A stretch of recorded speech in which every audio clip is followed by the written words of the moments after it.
Well, greetings, everyone. It's me, Mike, again, and Dexter, who is, again, helping me record this video, although he's not doing a great job. And now he's been in the office for a couple hours. He's a little antsy, kind of ready to go.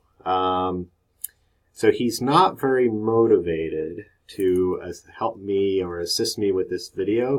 But he is motivated, and I think that to leave, basically. And, I think that that's really kind of informative for students, too. I think oftentimes we'll hear, teachers or parents talk about an unmotivated group of students. So this course is motivation in educational contexts. So it may be true that students are not necessarily motivated to learn, but they are motivated, and I think that's really important to keep in mind as we work through the content. I really like, your Shunk, Meese, and Pindrich's definition of motivation on page 5 as the process whereby goal-directed activities are instigated and sustained. So motivation isn't really something that we can do to people. I think at best, what we as educators, parents, professionals can do is structure environments to promote motivation. And I'd like to challenge you to think about that moving forward as you work your way through the material. A couple other cameras over that way, buddy. A couple other house cleaning things. Or administrative sorts of things.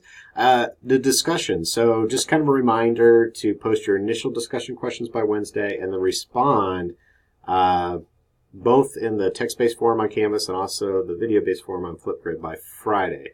So this week was kind of funky, and we're kind of, it was an introductory week on purpose, not just for one another, but also the course. So I did notice less than half of you posted on Flipgrid. And nobody responded to one of the videos on Flipgrid. And not everybody responded, although everybody who enrolled in the class by the first day, we have somebody who is joining us. But on the first day, it looks like, I believe all of you guys posted, but not everybody necessarily responded.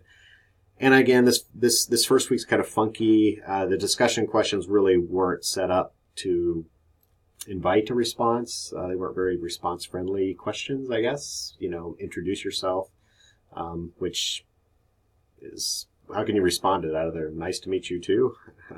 and also, what would you like to learn in week 15?